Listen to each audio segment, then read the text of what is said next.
Madam President, this morning the Senate Judiciary Committee began working on the Border Security, Economic Opportunity, and Modernization Act, otherwise known as a bill to fix our broken immigration system. And as we are here tonight or today, they are continuing to work on that bill, and I think will work into the night.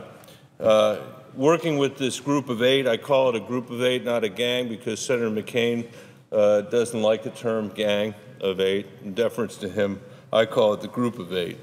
And it's been one of the most rewarding experiences during my time in the Senate. My Senate colleagues in this group include Senators Schumer and McCain, Durbin, Graham, Menendez, Rubio, and Flake. And I want to come to the floor today first to say thank you to them for their leadership and courage to move past the talking points on this issue and to produce this bipartisan product the committee is now considering today. This is a bill that's been applauded by editorial boards from the Wall Street Journal to the New York Times, two editorial pages that seldom agree on anything.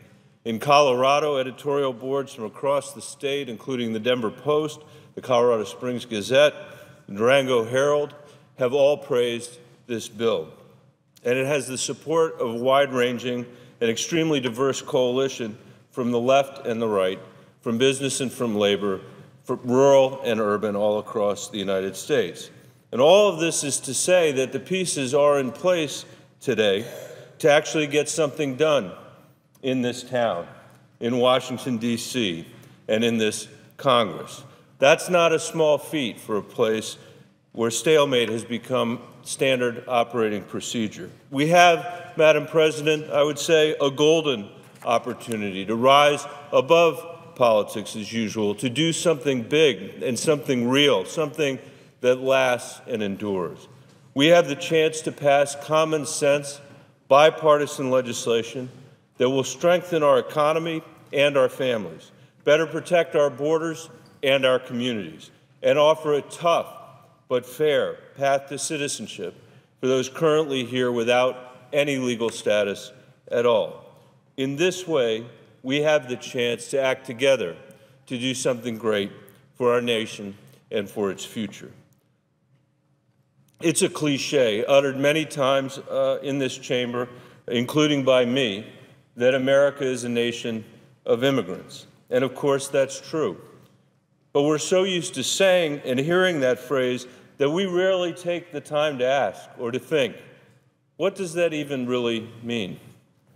There is literally no other country in the world on this planet for which immigration is so central to its history and to its identity as the United States of America. All of us in this chamber, and more important, every family back home that we're privileged to represent, can tell you when and how their family came to this country. Did they come in a boat in the 17th century? Did they come by plane in the 20th century? Did they come by foot or by bus, with papers or without? Every one of us has a story. My family has one of its own that won't surprise you to know I find pretty interesting. It's also utterly ordinary for this country. When I was in the second grade, my class was given an assignment. We were asked to research whose family had been in America the shortest time and the longest time. So we interviewed our parents and grandparents, we traced our genealogies, and we came up with our answer as a class. And the answer was me. My family was the answer to both of these questions, the longest time and the shortest time. You see, my father's family came over on one of those 17th century boats. For nearly 400 years, the Bennets, in one form or another, have lived in this country. Then there's my mother. She was born in Poland in 1928, while Nazi tanks were massing at the border. She and her parents endured that war in and around Warsaw. They and an aunt were the only members of their family to survive. Everybody else in their family perished at the hands of the Nazis. And they lived in Poland for a couple of years after that, but then by way of Stockholm and Mexico City, my mother and her grandparents arrived in New York City in 1950. She was 12 years old in 1950. And like so many children of immigrants, she was the only one in the family who could speak any English at all. But the three of them were alive. They were free, and they had made it to America. My mother and grandparents were able to rebuild their lives and succeed here because America welcomed them. It greeted them not with prejudice, but with opportunity. And they worked hard, extremely hard, to be worthy of that great gift. It was a gift that my grandmother, Helena Kludgeman, who loved this country as deeply as anyone I have ever known, taught me and my brother and my sister never to take for granted. So my family's history happens to run through both Plymouth and Poland, but it's not so different from the ones that millions of Americans tell. Stories like the town of San Luis, Colorado. San Luis is Colorado's oldest town, founded in 1851. The town was established by Latino settlers from New Mexico who migrated under a land grant issued by the Mexican governor in Santa Fe. These immigrants were the pioneers of the Colorado settlement 25 years before Colorado officially became a state. The narratives of how we come here matter because they tell us who we are and where we've been, but they matter just as much for where we are going as a nation. The future of this country will be determined not just by those of us who are in this chamber or in this city or even in this country today. It's going to be written by people who have yet to step foot in the United States of America. Because over our history, it's the refugees fleeing persecution, the parents seeking opportunity for their children who make America the America that we love.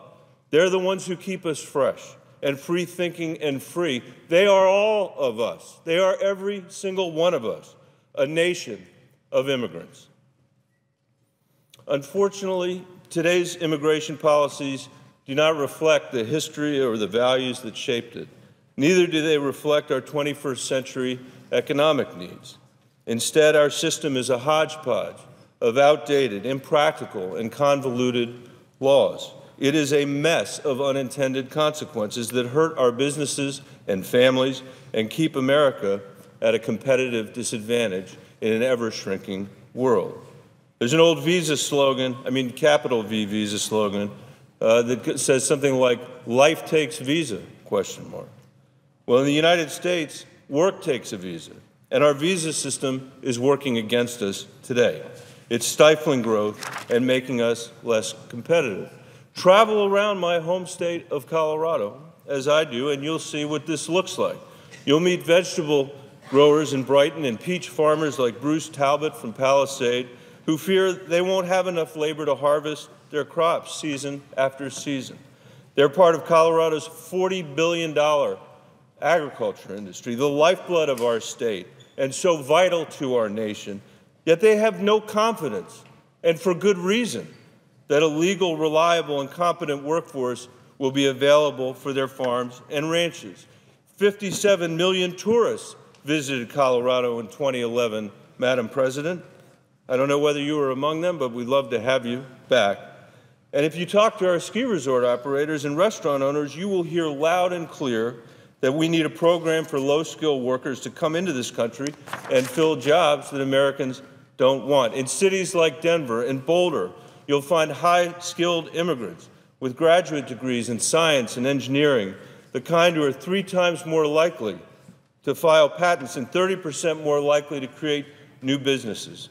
In fact, more than 40% of the 2010 Fortune 500 companies were founded by immigrants and their children. 40% of the largest companies in the United States of America, which once were small companies that grew to become large companies, were created by immigrants. These companies employ more than 3.6 million people in this country and generate more than $4.2 trillion in revenue every single year.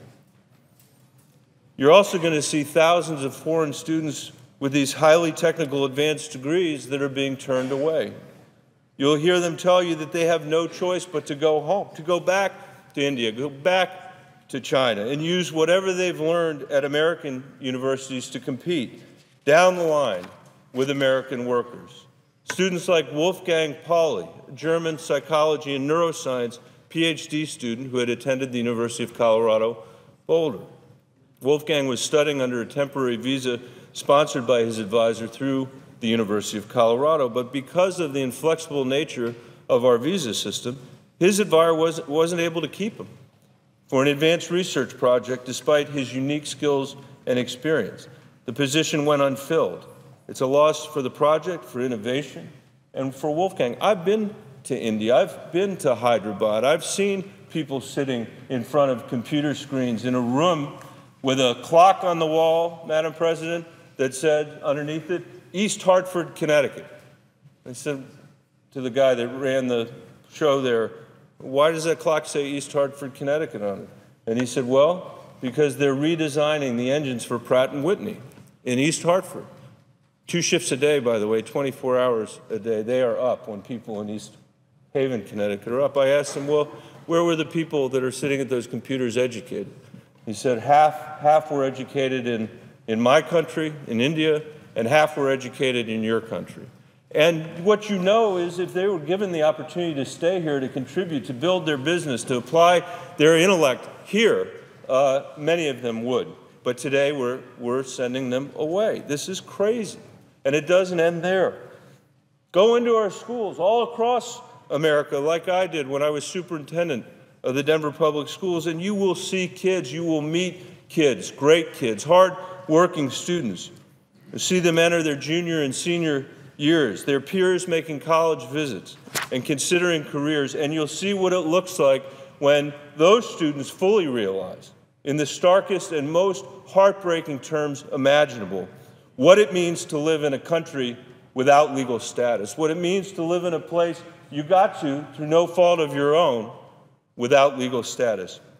Many of these young people, inspiring young people like Octavio Morgan, who graduated 3rd in his class from Bruce Randolph High School in 2011, managed to carve out a future against all odds.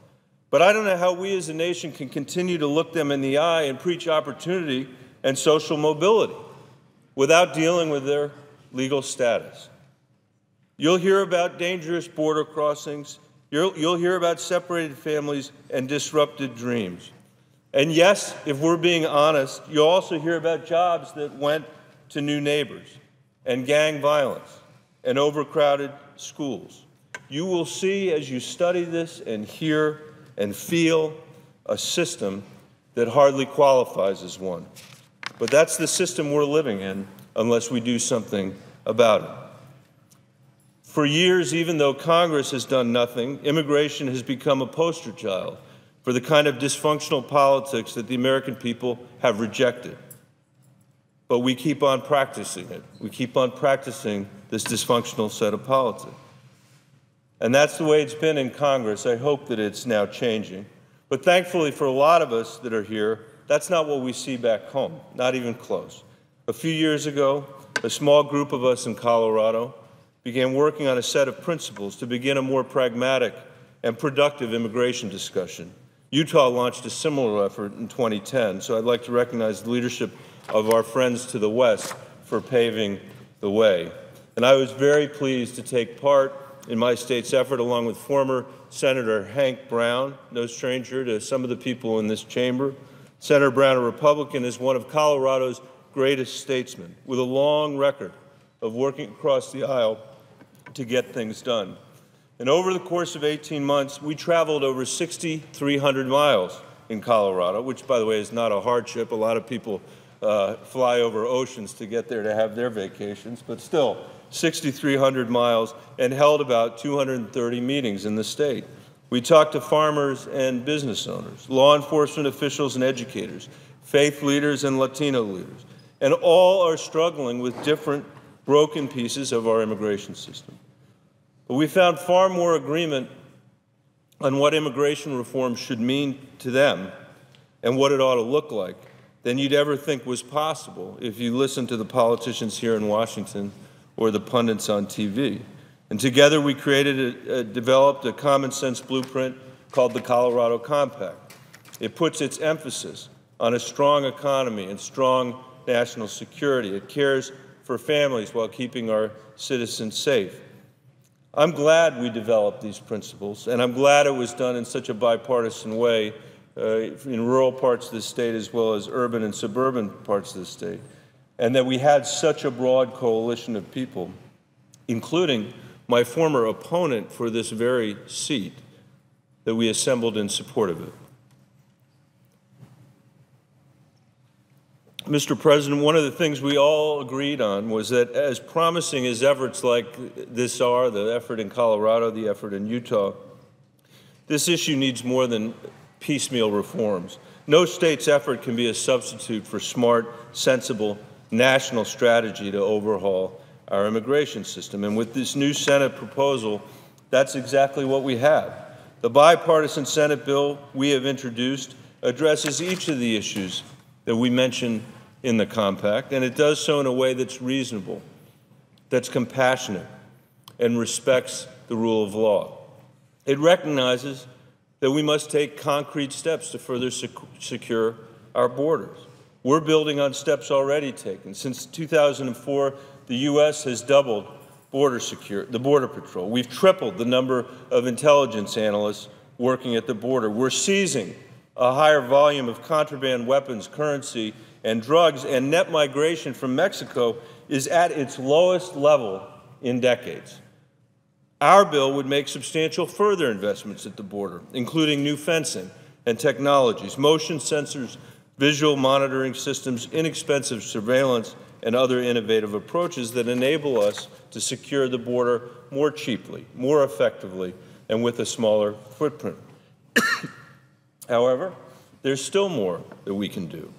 With 40% of illegal immigration due to visa overstays, we need to ensure a better system for tracking people that come to our shores, who enter and exit our borders, which is why our bill provides for a stronger and more comprehensive entry-exit system. This is a very interesting point, Mr. President, that a lot of people don't know. 40% of the 11 million people that are here that are undocumented entered the country lawfully on a visa. We have a system to check them on the way in, but we don't have a system today to check whether they ever left. This is one of the ways, by the way, that the bill will prevent our finding ourselves back where we are today to begin with. We need to secure opportunity also for those who are already in this country. Our bill provides a fair but tough pathway for many of the nation's 11 million undocumented immigrants, especially young people whose parents brought them here as children, just like my mother was, in search of a better life. Those here without status today would be required to undergo a background check, pay a $2,000 fine, pay all of their back taxes. They'd have to go to the back of the line, which is what both parties have said for years, behind those who have gone through the proper process to immigrate. That's only fair, and it's only right. This is not just a humane thing to do, but it is sound economic policy. Conservative economist Doug Holtz-Eakin estimates that immigration reform will generate $2.7 trillion in deficit reduction and help grow the economy. Some estimates have said that this bill will grow the economy by more than a percentage point of GDP. That's $1 trillion or so over a 10-year period. A path to citizenship would lead to higher wages in this country, more consumption of goods, and increased revenues. Our bill proposes a more coordinated effort across federal, state, and local governments in partnership with private organizations to help new immigrants and refugees integrate into their communities. Our integration title, which was influenced by cities like Littleton and Greeley, Colorado, would help provide immigrants with greater access to English language classes and civics education and help us cultivate stronger citizens with a greater appreciation for our nation and our history. With a broken immigration system hurting our businesses and workers as well, we propose an efficient, sensible, and flexible visa system that would be more aligned with our changing 21st century economy. As I mentioned earlier, roughly 40% of Fortune 500 companies were founded by immigrants. We want an immigration system that harnesses the world's innovation and talent here in the United States of America. There is no place where this is truer than the state of Colorado, where 1 in 10 entrepreneurs is an immigrant. Colorado has a high-tech sector that includes more than 10,000 companies and 150,000 workers that produces almost $3 billion worth of exports each year. $3 billion worth of exports each year, as well as a new patent office opening soon. We want the next Facebook or iPhone or clean energy technology, or breakthrough medical device to be built in our state, or at least in America. That's why we create a new Invest visa for foreign entrepreneurs who want to start new businesses here in the United States. A new category of visas proposed in our bill provides this investment opportunity. Immigrant entrepreneurs who launch successful startups can stay or come and continue to create jobs and fuel our economy if they can show that they've been backed financially. We make it easier for foreign students who graduate with advanced degrees in STEM fields to get a green card. I know this has been of great interest to the presiding officer, and increase the number of H-1B visas. This will help us attract and retain highly skilled and educated talent to fill labor shortages in some of our fastest growing industries, including bioscience and computer engineering. Our bill also creates a new There's a lot to take in, I know, Mr. President, and I hope people will have the chance to study this. That's why I'm so glad, we took the time we did to negotiate this bill with the 8 of us, but that now it's going through the committee on which the presiding officer serves, the Judiciary Committee, to have hearings, to have a markup, to have everybody have their chance to offer. I think when I last heard, there were more than 300 amendments to the bill, to offer those amendments, and then to get it to the floor where we can debate it here. There's going to be time to do all this work, and this requires time to understand it. So our bill creates a new W visa, a program for lesser skilled workers to come into the country. This, in addition to several other reforms that are made throughout our bill, will ensure that we can continue to fill our labor needs in sectors such as hospitality, our vibrant ski industry, which hosts 56.5 million visitors every year.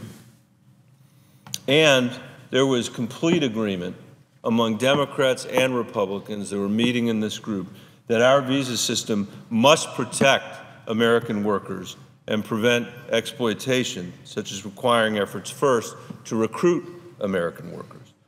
It also must be paired with a reliable, cost-effective employment verification system that prevents identity fraud, protects our civil liberties, and is critical to stopping future illegal immigration.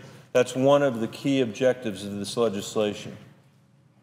We do not want to end up right where we are today with 11 million undocumented people, and we put the systems in place, including, very importantly, this employment verification system to deal with that. This has been a bill that's been on. We had broad bipartisan support, this part, for many years in this Congress, and it's now part of our legislation. And this all has to come with a determination to crack down on employers who knowingly hire illegal workers. Simply put, if we want to reduce illegal immigration, we need to make legal immigration a much more straightforward process in this country. That's one of the reasons that I was glad to take part in the agriculture negotiations around this bill under the leadership of Senator Feinstein and with Senator Rubio and Senator Hatch. This bill alone is going to stabilize our agriculture workforce for years to come and is critical to protecting and growing our agricultural economy, which has a $40 billion economic impact in Colorado. This bill provides a faster path to citizenship for agricultural workers to be able to do the important work of producing our nation's food and fiber, and increasingly our energy. It also creates a new streamlined program for agricultural guest workers that is more usable for employers while maintaining critical worker protections. And it's the first time we've had an Ag Jobs title of this bill that's endorsed by both the farm workers and by the Farm Bureau. And I want to thank them for taking part in these negotiations and for the willingness of both sides to give a little up for the greater good. I think that their example is one that we should embrace as we go forward on this bill. And as I said earlier, I feel the same way about the bipartisan colleagues that worked on this bill. In crafting this bill, we all had to give a little, just a little, to get a lot. Each of us had to come to the table with our diverse perspective, representing different constituencies. We each would have written certain pieces differently were we left to our own devices. But these types of compromise need to happen if you're crafting a bipartisan and complex bill to fix the immigration system in a country of 300 million people. And every single member of the group was committed to working together to accomplish that goal. In particular, I want to thank, again, Senators Schumer and McCain, especially, for driving this process forward. And as the committee begins its important work, I want to acknowledge the work and leadership of Chairman Leahy to see it through. And in the spirit of our partnership, I think it's important to remind ourselves on an issue where emotions can run so high and so hot that all of us are trying to do right by the American people as each one of us sees it. Every proposed path to citizenship is not amnesty. And this proposed path to citizenship is not amnesty. And every opponent of these reforms is not anti-immigrant. We need to do more to secure our borders, but we don't need to treat people trapped in a failed system as criminals. These changes will be difficult. It's understandable that people worry about what this is going to mean for their jobs, their schools, their businesses. But if we just apply a very basic test, is it smart and is it right, then I'm confident we can find common ground and move forward. I'd like to close, Mr. President, with one last reflection on my own grandparents' experience. On my first birthday, which was November 28th, 1965, my grandparents gave me a birthday card and sent me a gift. And in that card, they wrote, "The ancient Greeks gave the world the high ideals of democracy, in search of which your dear mother and we came to the..." They wrote this in English, by the way. Remember, when they came to this country, they spoke none. "The ancient Greeks gave the world the high ideals of democracy, in search of which your dear mother and we came to the hospitable shores of beautiful America in 1950.